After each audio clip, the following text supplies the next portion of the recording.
we love a surprise here at Visordown, and they don't come more surprising than the new Bimota Tesi H2, which appeared during November's EICMA show in Milan.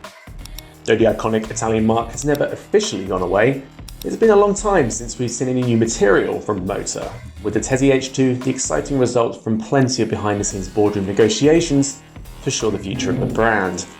As the H2 element shows, Bimota has reached an agreement with Japanese giants Kawasaki to develop a new range of motorcycles using the famed nameplate. And this is the bonkers result, an Italian reboot of the Kawasaki Ninja H2. Clearly an evolution of the quirky Tesi 3D Bimota showcased back in 2007, the Bimota Tesi H2 is a smorgasbord of wings, creases and sharp flicks of the designer's pen, with signature features including a diamond-shaped headlight and plenty of polished metal to drool over. In short, it is basically the Kawasaki Ninja H2's bling brother, an achievement in itself given the Ninja H2's already wild looks.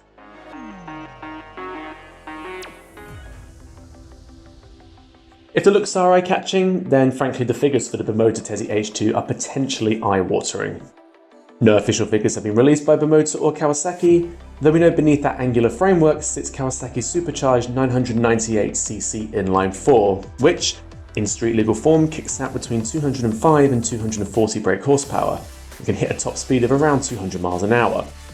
However, we know for a fact there is a lot more power that can be squeezed out of that engine, with the track-only Kawasaki Ninja H2R going all the way to a bonkers 310 horsepower, with top speeds creeping up to 240 to 250 mile an hour depending on who you believe.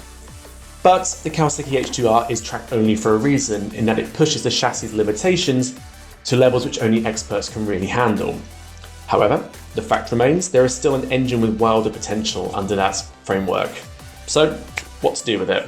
Well, this is potentially what makes the Bimota Tesi H2 particularly special, because that supercharged engine is mounted on a bespoke Bimota double swing arm chassis.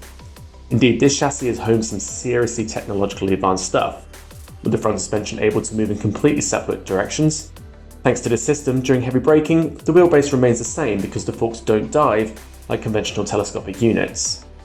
In short, this should lead to greater stability in later trail braking. But what does that mean? Well, the Tesi H2 should be able to therefore handle greater power than the Ninja H2 for everyone else. That goes a long way to explain recent footage of Bimota putting the Tesi H2 through some rigorous ABS development.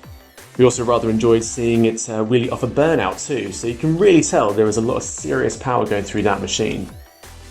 It remains to be seen what final form the Bimota Tesi H2 will take when it emerges from the engineering bay and is ready to go public.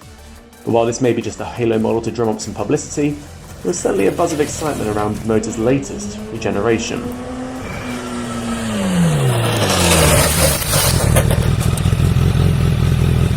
Unlike previous owners, Kawasaki brings a wealth of expertise and, crucially, finance to Bimota from which it can realise its new dreams. Indeed, Kawasaki clearly sees something special in Bimota, no doubt playing on that nostalgia and the fondness for the brand, give it a shot at a proper comeback.